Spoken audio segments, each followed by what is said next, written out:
Le livre n'a pas changé, c'est nous qui avons changé. La relecture n'est pas une répétition, c'est une sorte de retour vers un lieu ancien, avec un corps différent, avec des pertes différentes, avec une patience que la jeunesse n'avait pas. La même phrase de Tolstoï, qui autrefois paraissait simplement grandiose, peut, aujourd'hui, sonner comme une question intime. Et c'est peut-être pour cela que « Guerre et paix » ne vieillit pas, il ne dépend pas de notre enthousiasme, il dépend de notre expérience. Le roman reste là, intact et le lecteur revient autre, plus vulnérable à ce qui compte vraiment. J'ai envie de parler de « Guerre et paix » comme on s'approche d'un miroir qui ne réconforte pas. Un miroir qui montre quelque chose que la vie adulte apprend lentement, la plus grande part de ce qui nous arrive ne rentre pas dans nos explications. Et pourtant, on insiste à expliquer. On insiste à appeler « plan » ce qui n'a été qu'improvisation. On insiste à appeler « destin » ce qui n'a été que peur. On insiste à appeler « caractère » ce qui, bien souvent, n'a été que fatigue. Alors la question que je propose, avant même d'entrer dans le roman, est simple et difficile, quelle part de votre vie avez-vous réellement choisie? Et quelle part a été choisie à votre place, par l'époque, par la famille, par le tempérament, par les circonstances, par la force d'événements qui n'ont demandé la permission à personne? Il est possible que, lorsque nous lisons « Guerre et paix », jeunes, nous soyons fascinés par l'ampleur, des batailles, des balles, des généraux, des noms, des généalogies, une Russie entière en mouvement. Mais quand on le lit adulte, cette ampleur peut se transformer en autre chose, en sensation de limite. La sensation que le monde est trop vaste pour nos désirs. Et, en même temps, que la vie intérieure est trop vaste pour le monde. Tolstoï n'a pas écrit un roman pour divertir. Il a écrit une expérience, une sorte d'éducation émotionnelle et morale, sans moralisme. Il n'y a pas de promesse facile ici. Il y a cette question insistante, comment vivre avec lucidité quand l'histoire et la vie écrasent nos récits personnels? Et peut-être que « Guerre et paix » est, au fond, un roman sur cela, sur la différence entre ce que nous imaginons être et ce que la vie nous force à être. Tolstoï écrit au XIe siècle, en regardant les guerres napoléoniennes du début du XIX, mais ce n'est qu'un décor. L'essentiel est ailleurs, la confrontation entre l'individu et les forces qui le traversent. La guerre n'est pas seulement un événement militaire, elle est l'image maximale d'une réalité quotidienne, des décisions prises loin de nous, des conséquences qui arrivent tout près, des vies réorganisées par quelque chose que personne ne contrôle pleinement. Le roman naît dans un temps où le XIX croit encore aux grandes explications, l'histoire avec un grand H, le progrès, la nation, les héros. Tolstoï semble entrer dans ce monde pour le démonter de l'intérieur. Il ne nie pas qu'il existe des chefs, des stratégies, des discours. Il nie que ce soit la clé du réel. Il se méfie de ce que l'adulte apprend, lui aussi, à suspecter, les justifications que l'on fabrique après coup. Le problème humain central du livre pourrait se formuler ainsi, que signifie être libre à l'intérieur d'une vie qui ne se laisse pas gouverner? Et cela, pour un lecteur adulte, cesse d'être de la philosophie pour devenir une biographie. Parce qu'à un moment, on s'aperçoit que la liberté n'est pas un état, c'est un effort. Et que cet effort se fait sous pression, pression de classe, de famille, d'amour, de maladie, de temps. Tolstoï place ses personnages précisément là, à l'endroit où le désir individuel rencontre des forces impersonnelles. Et il fait alors quelque chose de rare, il ne simplifie pas. Il ne transforme pas cela en leçon édifiante. Il en fait un mouvement continu, une oscillation. La vie change. Les personnages changent. Et, même lorsqu'ils changent, ils portent avec eux les marques de ce qu'ils n'ont pas réussi à changer. Guerre et paix devient plus adulte avec le temps parce qu'il ne dépend pas d'un conflit unique. Il dépend de la manière dont un être humain apprend ou échoue à apprendre à vivre avec des pertes, avec des contradictions, avec des responsabilités qui arrivent avant la maturité. Quand Harold Bloom parle des personnages comme de forces psychologiques, on comprend mieux ce que Tolstoï fait ici. Pierre Bezoukov, Andreï Bolkonski, Natacha Rostova ne sont pas seulement des « types sociaux ». Ce sont des centres d'énergie humaine et, plus encore, des manières différentes d'affronter la même question, comment supporter la vie sans se mentir à soi-même. Tolstoï ne nous donne pas un seul protagoniste. Il nous donne une constellation.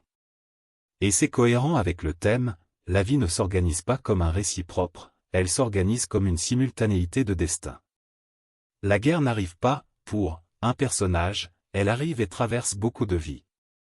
La paix n'est pas une fin heureuse, c'est un intervalle fragile, un état instable, parfois une illusion. Si je devais nommer les grandes forces psychologiques à l'œuvre, je dirais ceci. Pierre, la force de la recherche, de la confusion sincère, du désir de sens et de l'incapacité à s'ajuster. Andréi, la force de l'orgueil blessé, de la lucidité amère, de la tentative de dominer la vie par une vision plus haute et de la chute inévitable. Natacha, la force de l'élan vital, de la présence, de la passion et la vulnérabilité à des erreurs qui changent tout. Kutuzov, la force de l'humilité stratégique, de l'acceptation de la limite, du regard qui ne se berce pas d'illusions de contrôle absolu. Napoléon, comme figure, la force de la vanité historique, de la fantaisie d'être l'auteur du destin collectif et l'aveuglement qui accompagne cette fantaisie. Et autour d'eux, des familles, des salons, des soldats, des paysans, des bureaucrates, des mères, des pères, des frères. Une société entière.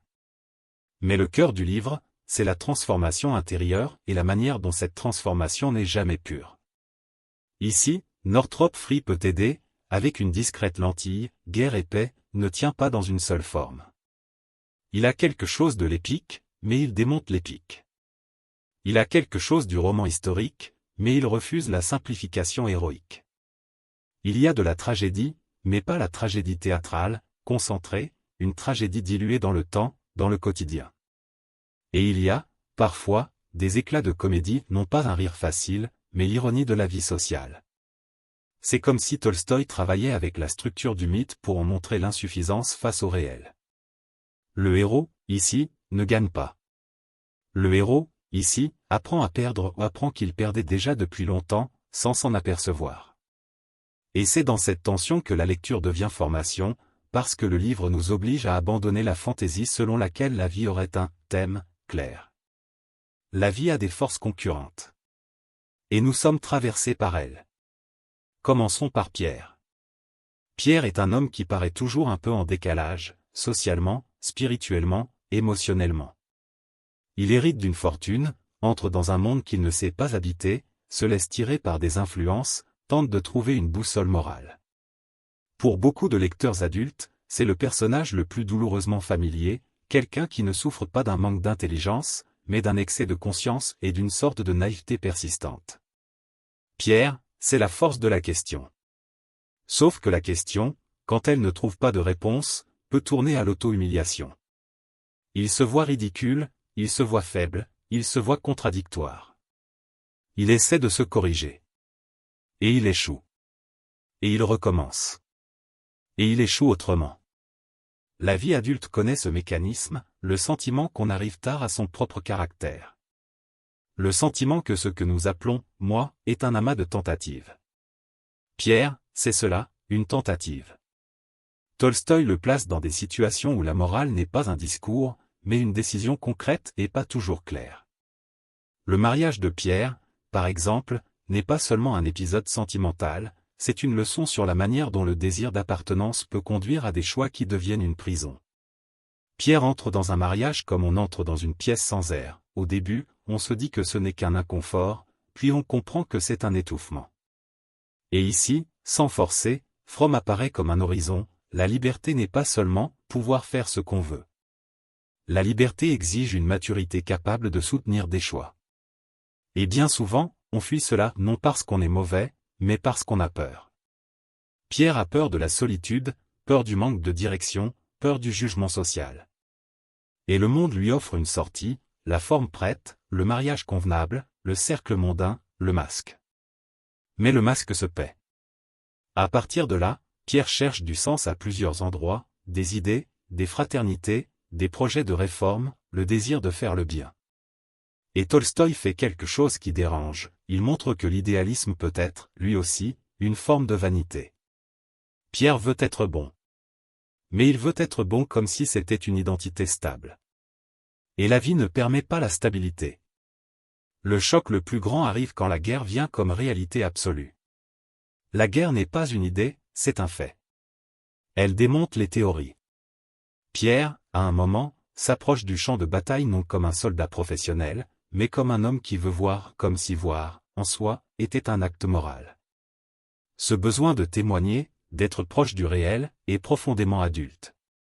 Et profondément dangereux, parfois, on veut s'approcher du réel pour se sentir vivant, et l'on découvre que le réel n'a rien de rédempteur.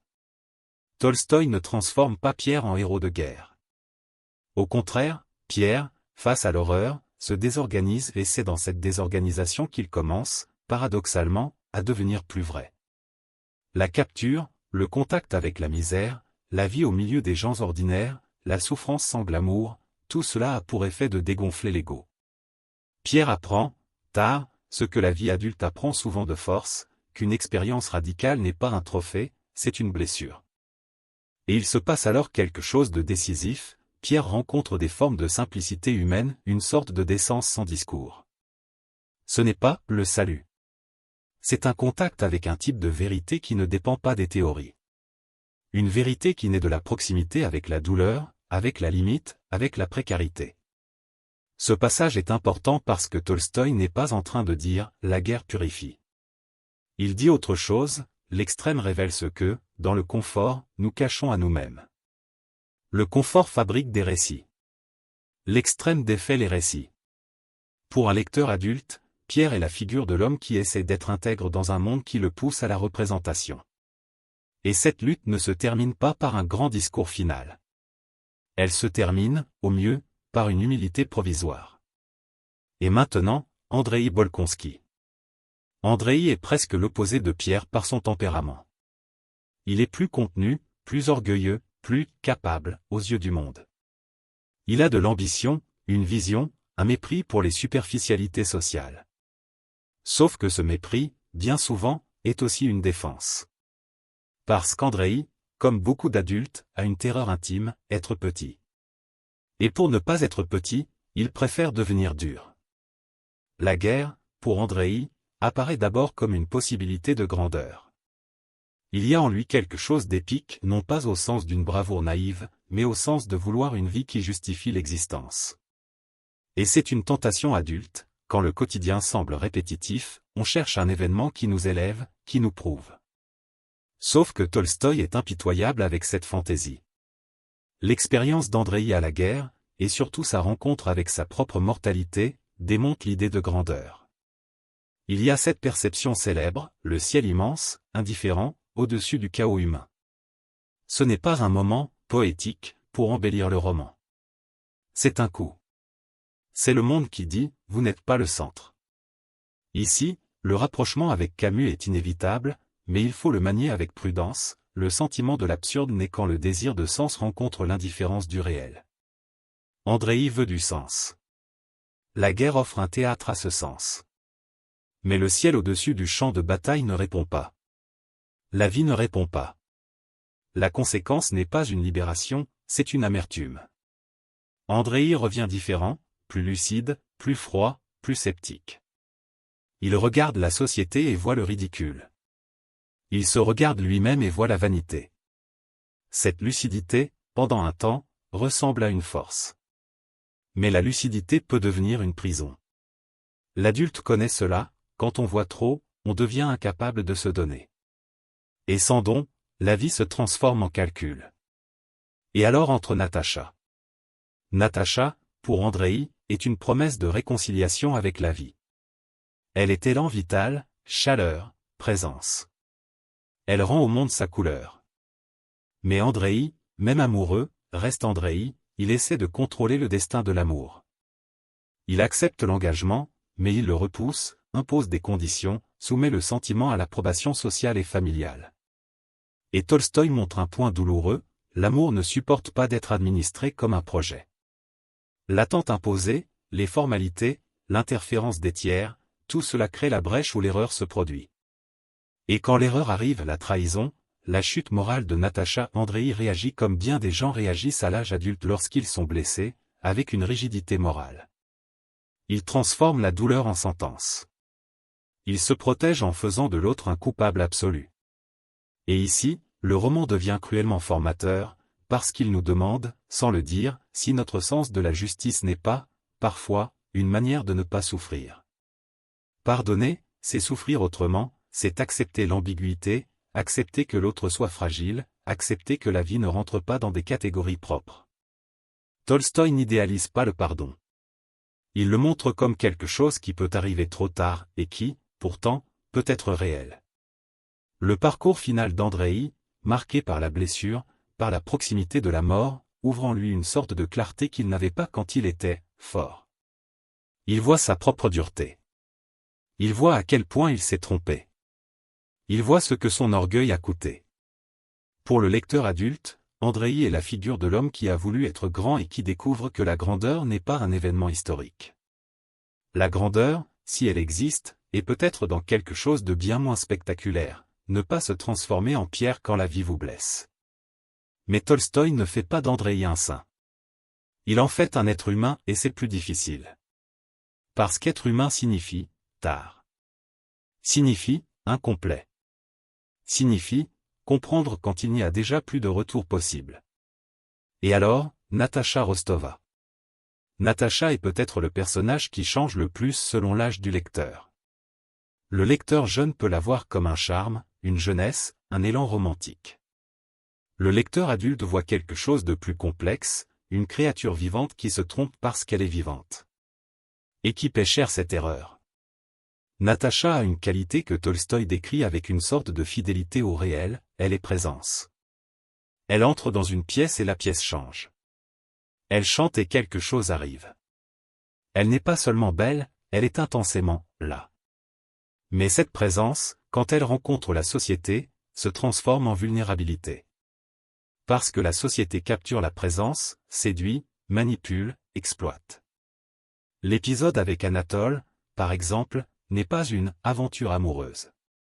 C'est un désastre moral et Tolstoï n'adoucit pas. Mais il ne traite pas non plus Natacha comme une pécheresse, au sens simpliste. Il montre ce que la vie adulte connaît, la combinaison dangereuse de manque, de vanité, d'illusion et d'opportunité. Une erreur ne naît pas de rien. Une erreur naît d'un ensemble de fragilités et de circonstances. Natacha est blessée par sa propre faute et par le jugement des autres. La honte, l'humiliation, le sentiment d'avoir détruit sa vie, c'est douloureusement adulte. Et ici Tolstoï fait quelque chose qui contredit les lectures moralisatrices, il montre que la punition morale, bien souvent, n'améliore personne, elle écraserait, s'il ne restait pas, quelque part, un résidu d'amour et de compassion dans le monde. Natacha traverse une sorte de maladie de l'âme. Et puis, au milieu de la guerre et de l'effondrement social, elle trouve un chemin de transformation qui n'est pas une élévation, mais une réorientation. Elle devient plus capable de soins, plus capable de renoncement, moins livrée aux illusions mondaines. Certains lecteurs rejettent la Natacha, domestique, de la fin, comme si Tolstoï l'avait domestiquée. Je comprends cette résistance, mais je crois que, pour le lecteur adulte, la question est plus ambivalente. La question n'est pas, est-elle devenue moins libre? La question est, quel type de liberté la vie autorise après une chute? Et quel type de force existe dans le soin quotidien, quand le glamour disparaît? Ce n'est pas un éloge automatique de la vie domestique. C'est un constat amer, souvent, la maturité se fait là où la jeunesse ne voulait pas être. Et la grande littérature ne nous demande pas d'applaudir, elle nous demande de voir. À la fin, Natacha est une force psychologique parce qu'elle incarne le passage de l'élan à la responsabilité non comme un progrès linéaire, mais comme un ajustement douloureux. Elle montre que grandir, ce n'est pas devenir meilleur, c'est devenir plus conscient de ce que coûte le fait d'exister. Et maintenant, un point qui fait de Guerre et paix, plus qu'un roman familial, la vision de Tolstoï sur l'histoire et le pouvoir. Napoléon apparaît dans le roman non comme un génie absolu, mais comme une figure historique entourée de coïncidences, de limites, d'erreurs. Tolstoï est presque provocateur, il n'accepte pas le récit du grand homme qui décide du destin. Il montre la confusion du champ de bataille, la désorganisation, les fautes, les interprétations a posteriori. Il suggère que l'histoire est moins dirigée que nous ne voudrions le croire. Et alors arrive Koutouzov, figure décisive. Koutouzov, contrairement à Napoléon, n'est pas vaniteux. Il n'a pas besoin de paraître l'auteur de tout. Il observe, il attend, il accepte les replis, il comprend la fatigue des soldats, il fait confiance au temps et aux circonstances.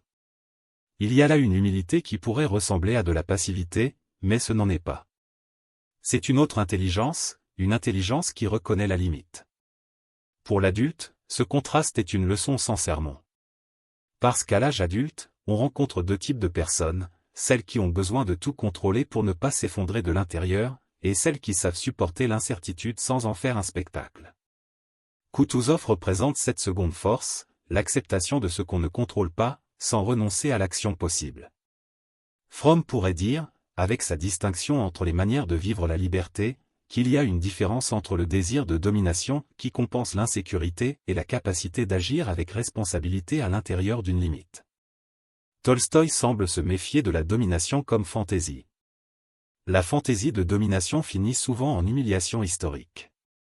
Et Camus, ici, apporte une ombre, l'absurde n'est pas seulement métaphysique, il est historique.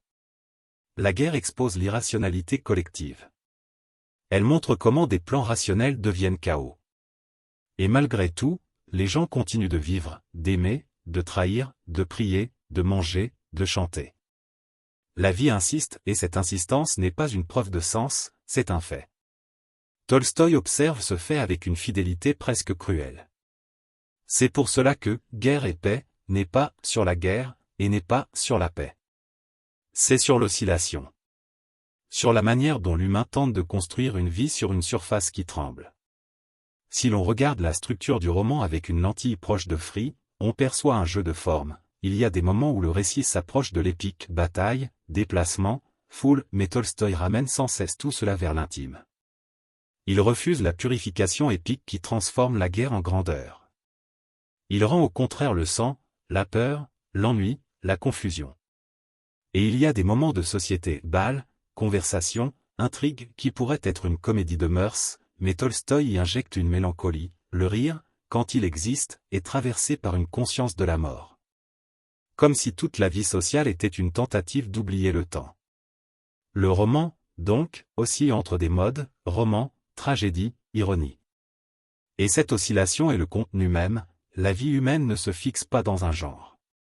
La vie, certains jours, ressemble à une comédie, d'autres jours, à une tragédie, la plupart du temps, à quelque chose de moins racontable, un mélange. Maintenant, j'aimerais rapprocher tout cela du quotidien adulte sans transformer Tolstoï en manuel de développement personnel, parce que ce serait trahir le livre. L'actualisation contemporaine doit rester discrète, presque silencieuse. La guerre, aujourd'hui, n'entre peut-être pas dans votre salon sous la forme de troupes. Mais elle entre sous forme d'instabilité économique, de décisions politiques lointaines, de crises, de déplacements, de peurs diffuses. Et, guerre et paix, nous entraîne à une perception, nos vies sont moins autonomes que nous aimons l'imaginer. L'adulte le sait quand il perd son emploi à cause de décisions qu'il ne contrôlait pas. Quand il voit un proche tomber malade.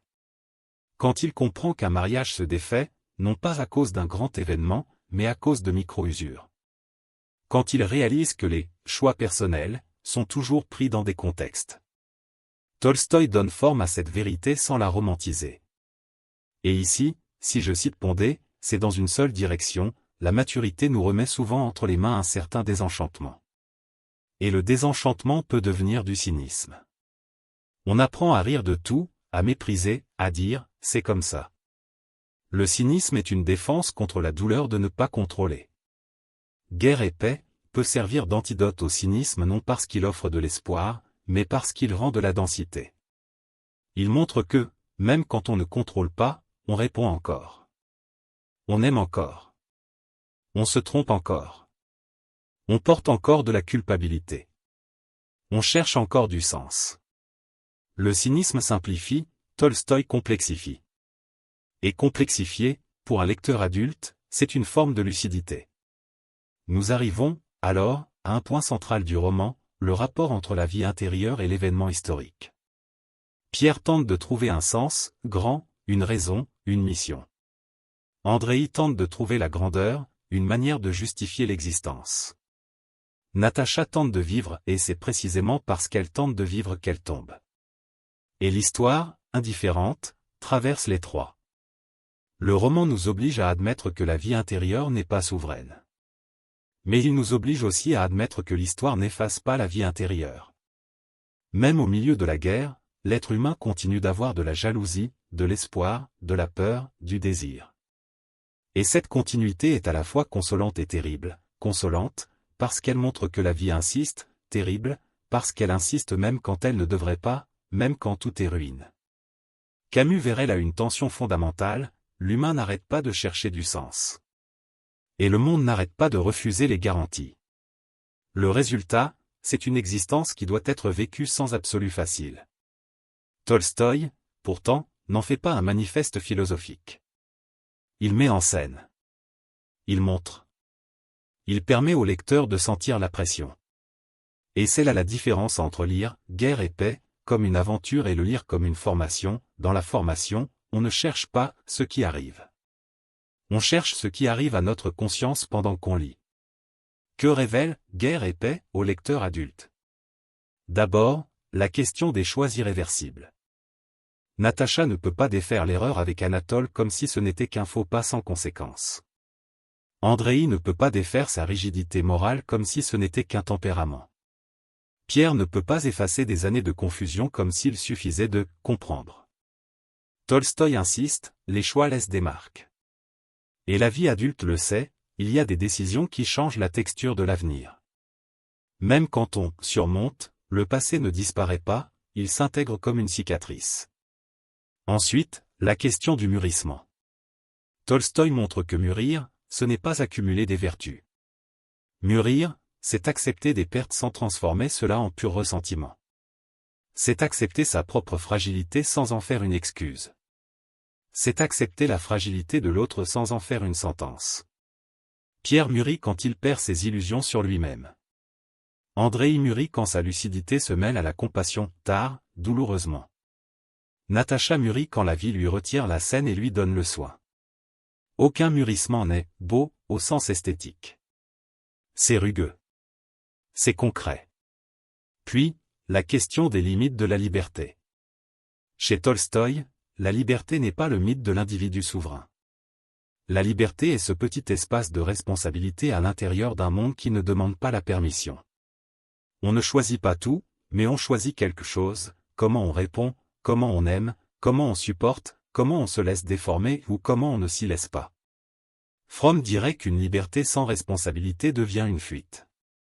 Tolstoï montre cela non comme une théorie, mais comme une vie, le désir d'être libre, peut n'être que le désir de ne pas souffrir des conséquences. Et c'est infantile. La maturité apparaît quand on accepte que, être libre, c'est porter le poids de ce que l'on fait, y compris le poids de ce que l'on fait sans pleine conscience. Enfin, la manière dont le livre continue d'agir dans le temps. Vous pouvez lire « Guerre et paix » plus d'une fois et rencontrer des livres différents.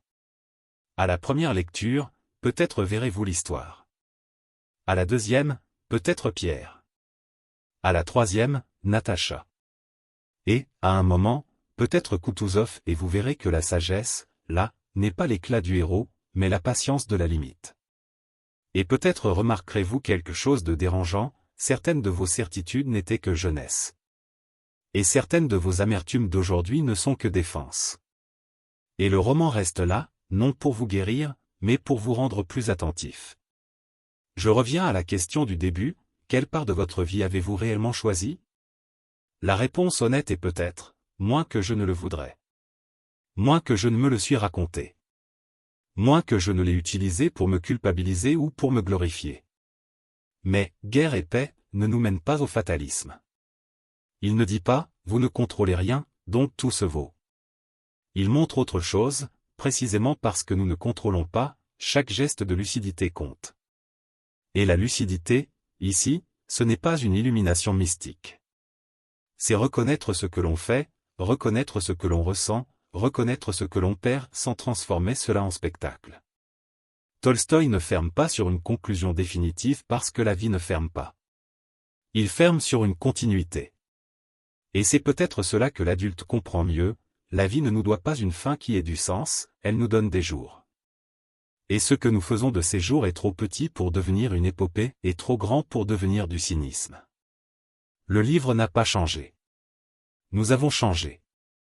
Et, pour cette raison, la relecture peut devenir un lieu où l'on apprend quelque chose de rare, non pas une leçon prête à l'emploi, mais une manière plus nette de regarder.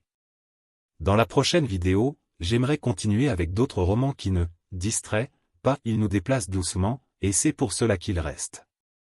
Si ce texte vous a accompagné jusqu'ici, laissez un like et envisagez de vous abonner à la chaîne. Cela aide à garder le rythme des prochains scripts, et cela fait en sorte que l'on continue à relire avec sérieux, parce que relire, c'est une autre manière de vivre.